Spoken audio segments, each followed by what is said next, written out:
महाराष्ट्र राज्य शालेय शिक्षण मंत्रालयातर्फे 21 फेब्रुवारीपासून 12वीच्या बोर्ड परीक्षांना सुरुवात झालेली आहे व या परीक्षांमध्ये कोणीही कॉपी करू नये यासाठी शिक्षण विभागाने विविध उपाययोजनांची अंमलबजावणी केलेली आहे। असं असलं तरी 12वीच्या पहिल्याच पेपरला कॉपी पुरवण्याचा एक धक्कादायक प्रकार समोर आलेला आहे। भाऊ केंद्रावर चक्क पोलिसांचा गणवेश घालून बहिणीला कॉपी पुरवण्यासाठी पोहोचला।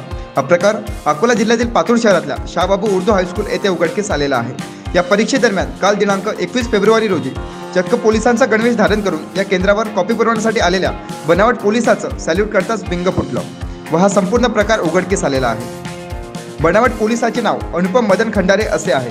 पातूर पोलीस स्टेशनचे पोलीस निरीक्षक किशोर शेडके हे आपल्या ताफ्यासह परीक्षा केंद्रावर बंदोबस्त पाहण्यासाठी पोहोचले असता यावेळी त्यांनी मदन खंडारे याला बघितलं व पोलिसांच्या वरिष्ठ अधिकाऱ्यांना पाहताच तो त्या अनुभवने त्यांना सॅल्यूट ठोकला। पोलिसांना त्याचा सॅल्यूट पाहूनच त्याच्यावर संशय झाला आणि त्याने घातलेला गणवेश त्यावरील नेमप्लेट चुकीची असल्याने हा सर्व प्रकार उघडकीस आलेला आहे। पोलिसांनी त्याची चौकशी करता त्याच्या पॉकेटमधून इंग्रजी विषयाच्या चिट्स मिळवलेल्या आहेत। या प्रकरणी त्यावर विविध कलमांवे गुन्हे दाखल करण्यात आलेले आहेत। अशाच वेगवान घडामोडी पाहण्यासाठी आताच आमच्या जनविकास न्यूज चॅनलला सबस्क्राईब करा आणि रहा रोज अपडेट।